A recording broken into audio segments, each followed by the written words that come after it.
Vous avez été tellement nombreux, ça y est, les t-shirts Foxy Prop Approved sont disponibles. Et en plus d'avoir un t-shirt hyper stylé, c'est moi qui ai fait le logo, je suis hyper fier. Ça fait un tampon. D'ailleurs le tampon je l'ai.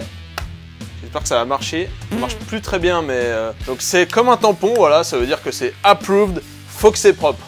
Donc voilà, le lien de la boutique est dans la description de la vidéo.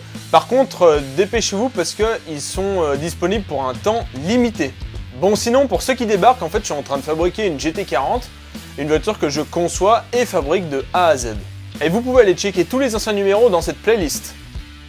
N'oubliez pas bien sûr de liker la vidéo, de la partager, de commenter, de vous abonner et de me suivre sur Instagram pour soutenir le projet. Et les projets futurs, parce qu'on en avait déjà parlé dans une ancienne vidéo, vous avez été très nombreux à me proposer des projets par la suite. Alors, par contre, ceux qui m'ont proposé des avions ou des bateaux, je suis désolé, mais je préfère rester sur la Terre. Mais vous pouvez toujours balancer vos propositions en commentaire, hein. Je suis toujours à la recherche d'une idée assez dingue, tu vois, pour la suite, après que la GT40 soit finie. Bon, je vous l'avais dit dans la vidéo dernière sur la GT40, aujourd'hui, j'ai trop envie de vous montrer ça. Ça fait tellement longtemps que j'ai envie que vous voyez ça. Aujourd'hui, on met la GT40 sur ses roues avec la GT40 assemblée. C'est trop bien, juste de revoir les images, c'est génial. Et vous allez voir que ça va pas se passer exactement comme prévu. Allez, c'est parti!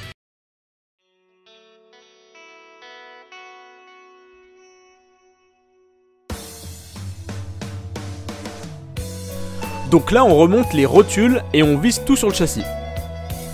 Je rappelle et je répète, tout ce que vous voyez est un montage à blanc. Un montage à blanc, ça veut dire que les pièces ne sont pas définitives, la visserie n'est pas définitive et l'assemblage non plus n'est pas définitif. Donc oui, les pièces ne sont pas peintes, les vis sont dégueulasses et je mets des rondelles empilées pour faire des entretoises.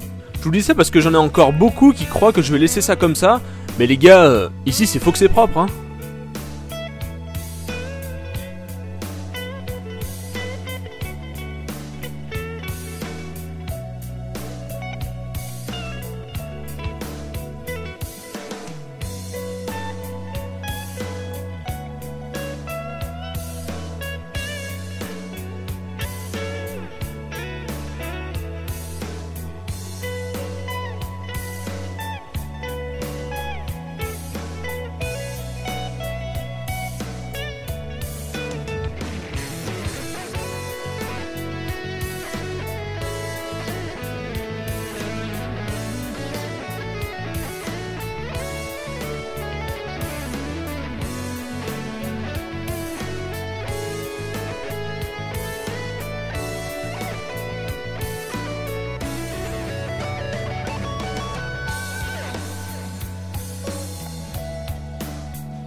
Après le train arrière, place au train avant.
Bon, il reste beaucoup de travail encore sur la voiture, mais vous allez me demander mais pourquoi on la remet sur les roues en fait.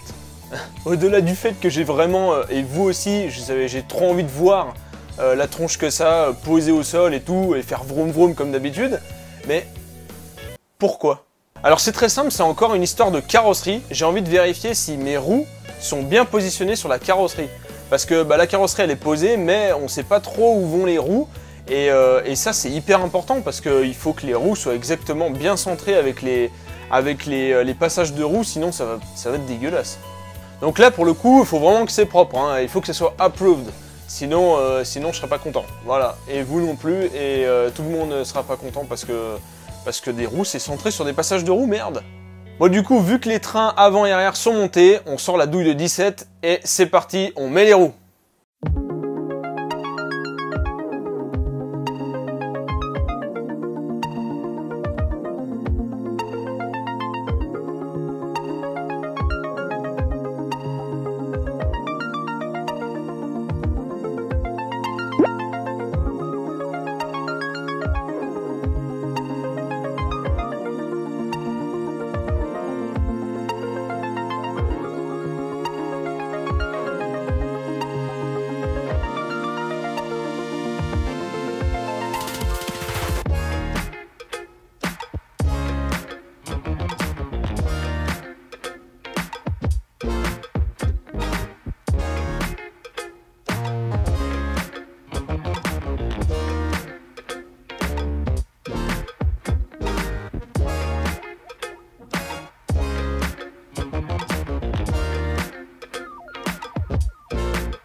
Ça fait bizarre d'être en t-shirt blanc là.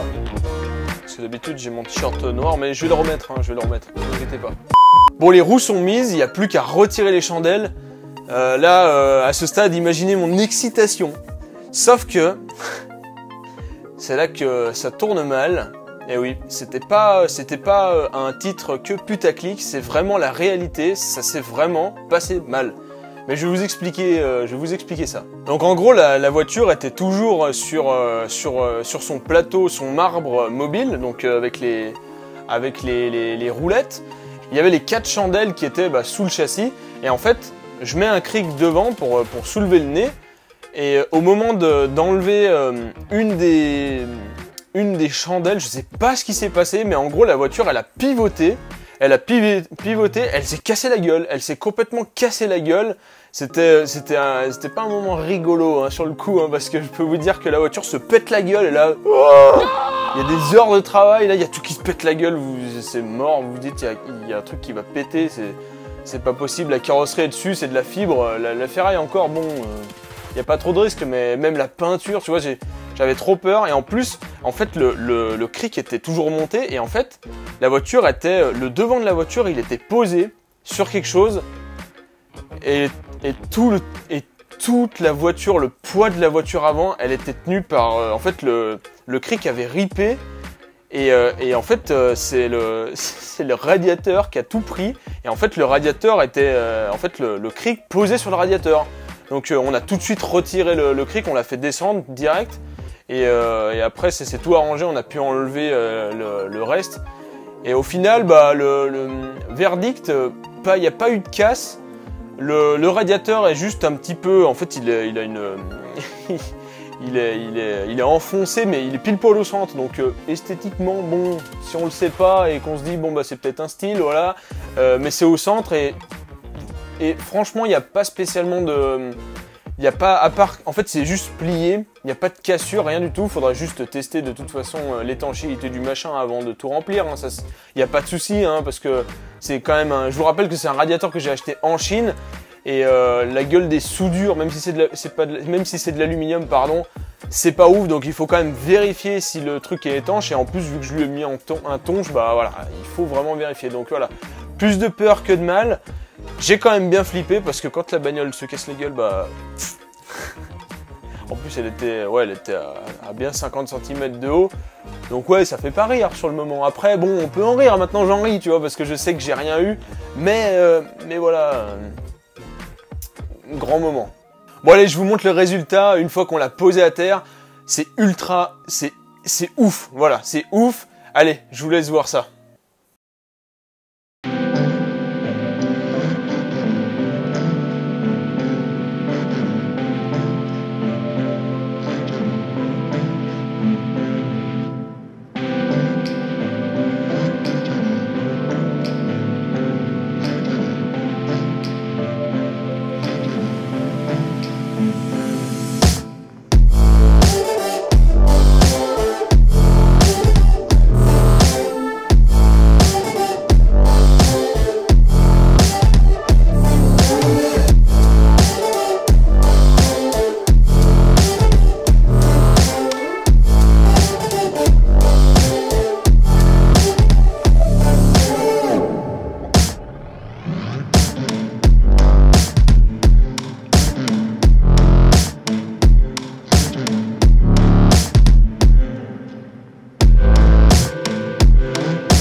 Bon, c'est incroyable.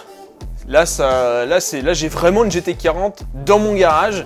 Il n'y a pas à dire, c'est une GT40 que j'ai dans le garage. Alors, première impression, quand on l'a posée à terre, je me suis dit, mais où est la voiture, quoi? Elle était là, et en fait, maintenant, bah, on la voit plus. C'est un skateboard, le truc. Elle est vraiment très, très basse.